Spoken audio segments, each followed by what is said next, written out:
Brazil's president is pushing back against U.S. tariffs.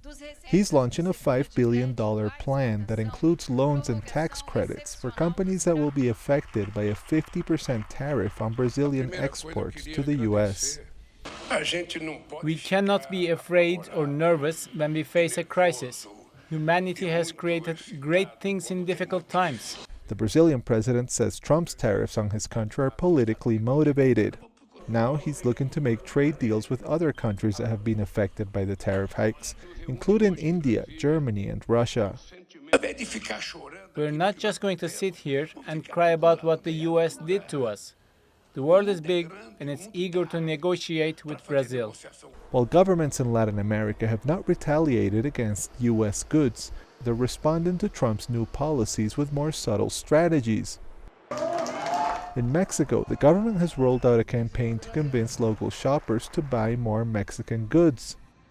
Meanwhile, President Claudia Sheinbaum is pushing ahead with trade negotiations that have included offering the U.S. more cooperation with security at the border in exchange for low tariffs. Last year, Mexico sent 80% of its exports to the United States. Our strategy is to keep a cool head and to be firm in defending our interests. Colombia is another country that relies heavily on the U.S., where it currently sends a third of its exports.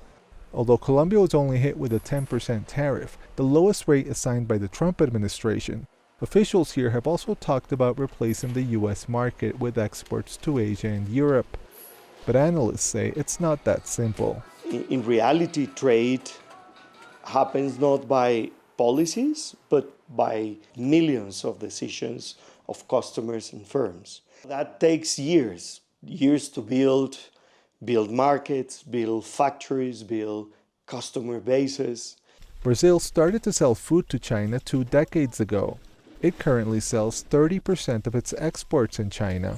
Now, smaller Latin American countries are hoping to follow suit as the U.S. becomes a less reliable partner. The challenge for countries like Colombia is to find new customers for their products, while securing tariff-free access to large markets like China or the European Union.